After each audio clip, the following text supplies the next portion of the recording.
Okay guys, in honor of the Remax long drive stuff going on right now, I'll talk to you about how to hit the ball a little bit farther. Little disclaimer is the guys you see in the long drive stuff, the drivers they use aren't what you call conventional. Most drivers are about 45 inches or 44.5 inches long. What they're using is about 48 inches long. The loft's about 3.5, and the faces, the club heads they use, aren't USGA conforming. So just be aware that some of the stuff they use, you're not going to see in tournaments a whole lot. So also, not everybody can hit the ball 300 yards. A lot of it's based off of how tall you are, how long your arms are, how strong your legs are. So, you know, obviously someone that's 5'1" is going to have a hard time hitting the ball farther than someone that's 6'7", just because there's so much behind it.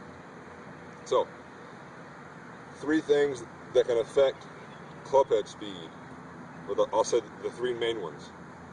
How wide your swing is. That means how far away the club head is from your body and the ball. So something like this is very narrow. It's very close to my body and close to the ball. Something like this is very wide. See, it's far away than this. It's wide and away from my body. You can hear this like this. Take a alignment rod.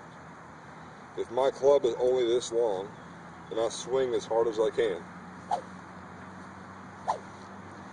Okay, you can barely hear it. If I have it all the way out,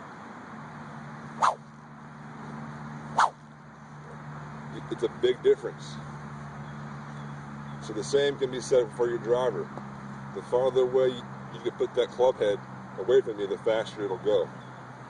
Next is how deep or how far you turn. So someone that turns only this far is going to have a hard time hitting the ball a long way. Or someone that turns the ball this far will hit it farther than someone going this far. Same, it's almost like width, how far the club head travels. But you have to be careful. If you want to turn more to get a little bit extra yardage, you have to make sure your lower body stays centered, because I can turn all the way around like this with my lower body twisting, but it's not very powerful. You're better off getting everything nice and stable and turning as far as you can with this staying solid, but rather than this. This is not as powerful as this. So whatever your normal swing length is, just take a little bit extra more, so 3 or 4 more inches. So if you're here normally, just go an extra 3 or 4 inches. If you're up here, 3 or 4 inches. But if you notice, you got to keep this stable. So if I want to turn more, watch my knees.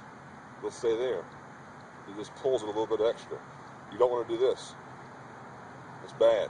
Okay. So, and the final one, which I think might be the most important, is the leverage. How you use the ground. So, if you watch Tiger in slow motion, he'll get here, he'll squat, and then spring up like this. He's using the ground to get momentum. Long drivers do the same thing. They'll actually come off the ground a little bit. They'll actually kind of come off the ground and twist. A good demonstration of this is if I sit here and I'm going to try to twist all the way around, I have to be able to squat and thrust this way, because if not, I can't go anywhere. See that? There's nothing behind it. But if I squat and thrust, I can twist all the way around. Just like that. So it's the same principle. Same principle as this. Squat and thrust. You get more force behind it. Now, you're not going to hit the ball 40 yards farther doing this. You might hit it 15, maybe 20. You'll lose accuracy, but you'll gain 3 or 4 more miles per hour club head speed. So don't act like you're going to hit it 350 yards doing this. It'll just go a little bit farther. So, and you can also tell by the sound the ball makes off the club head. So if this is my normal swing, listen to the ball come off the club head. Okay, here we go.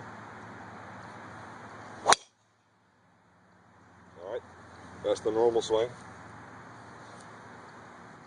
Now, if I get my long drive swing, so I get a little bit wider, going back, turn a little bit farther, and I'll spring more, and you can hear the ball come off the face a little bit louder, hopefully.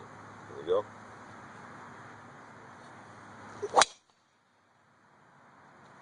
Just like that. So hopefully you can hear the difference. And like I said, you don't want to do this every hole you play because you'll lose accuracy. But if you want to gain 15 yards to have a chance to get home in 2 and a par 5, sure, go ahead and try it. And the last way to do it is everybody's favorite. Step up to it, don't think about anything, and then just grip it and rip it. Long drive.